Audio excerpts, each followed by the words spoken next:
poppin' be?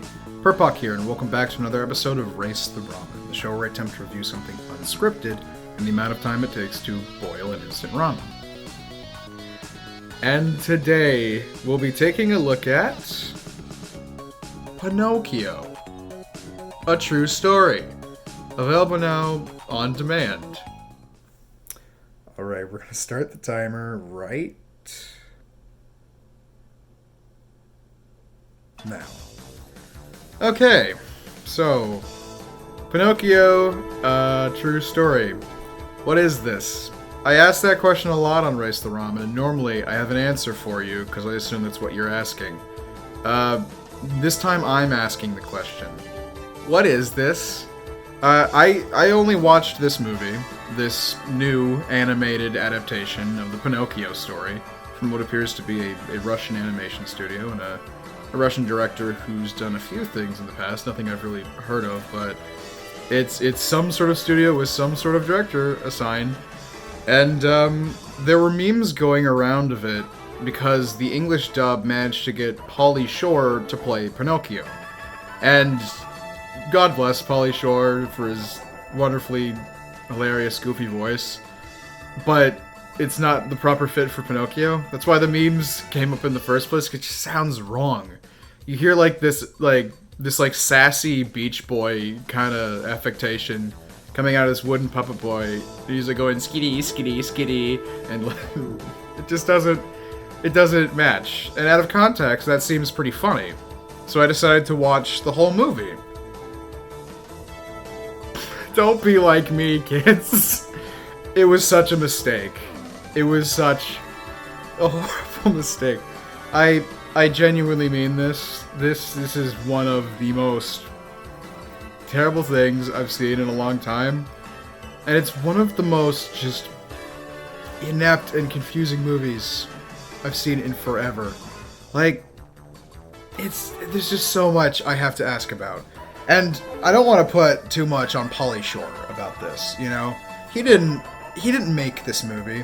And the movie wasn't originally in English. It was just kind of like, oh, we got him. He's done voice acting in the past, like for the two Goofy movies. He's done some TV stuff in the past few years. He was in The Midnight Gospel in one episode, where he was very good. Great show on Netflix. It's not like he has no acting experience or voice acting experience, and he wasn't even really that terrible in this movie. But none of that matters, because this movie is incomprehensible. It's gobbledygook. I don't know if it's entirely, and in fact, no, I do know. It isn't entirely a result of a failure between translation, of the intention being lost. Though, that is part of it. The dub, the language just feels so literal, or it must be, because it just doesn't flow. The conversations don't work as conversations. People don't really respond to each other, and relationships between characters are vague and hard to figure out, too. You don't get what the rules are. There aren't really rules, and there's barely any stakes, even. It's just so confusing the way it presents itself.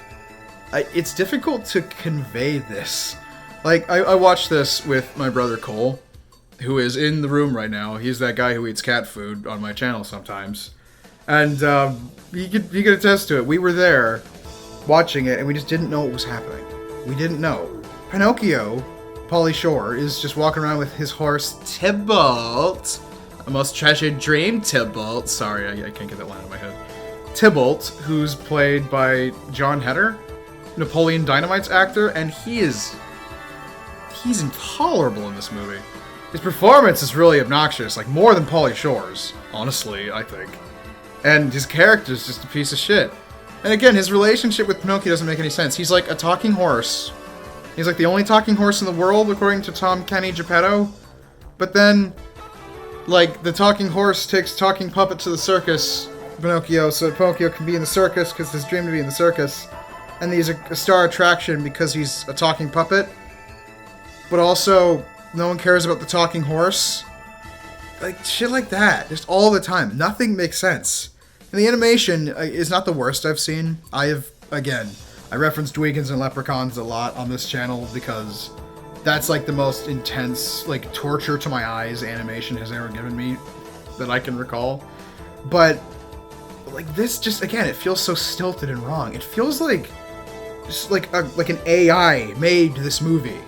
It doesn't feel like a completed movie. It feels like, you know when you feed information into like a neural net or like a GAN network or whatever, and it tries to interpret what the image is? That's what this is, but for Pinocchio. I couldn't see anyone liking this because I don't think it would be fun for kids, and I don't think any adult with taste would watch this willingly if it weren't for the memes. It's awful.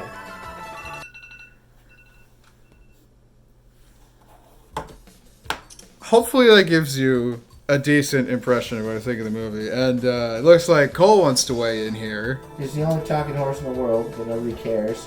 And yet there's a talking bird, a talking cat, a talking fox. There's a talking fox and a talking fucking cat that work for the circus owner. And the cat like shoots Pinocchio in the heart, and then he's fine. So why would I ever worry ever again? It's just like we could go on. But there's no reason. Like, just let those sassy, weirdly, like, fruity Pinocchio memes be the full extent to which you associate yourself with this movie, because it's not fun. This is exactly what happened to me when I watched C.I. Ape. I thought I was in for something dumb and bad, but fun. It was not. Pinocchio, a true story, gets a 1 out of 10. And if there is a worse movie this year, I'd be surprised. I'm not gonna put a definitive stamp on it again, because I've been proven wrong a few times at this point. But yeah, don't watch it. Not fun at all. Really bad. Doesn't make any sense. You will go insane and you will be upset. In that order. You'll be hospitalized, and also you'll be grumpy about it. That's my review of this. Seriously, Pauly Shore. You went from the Midnight Gospel to this? Trudy, you're full of surprises. Just like on my ass. I'm ready for a snack, Prince General. All right, give me a second. Ah!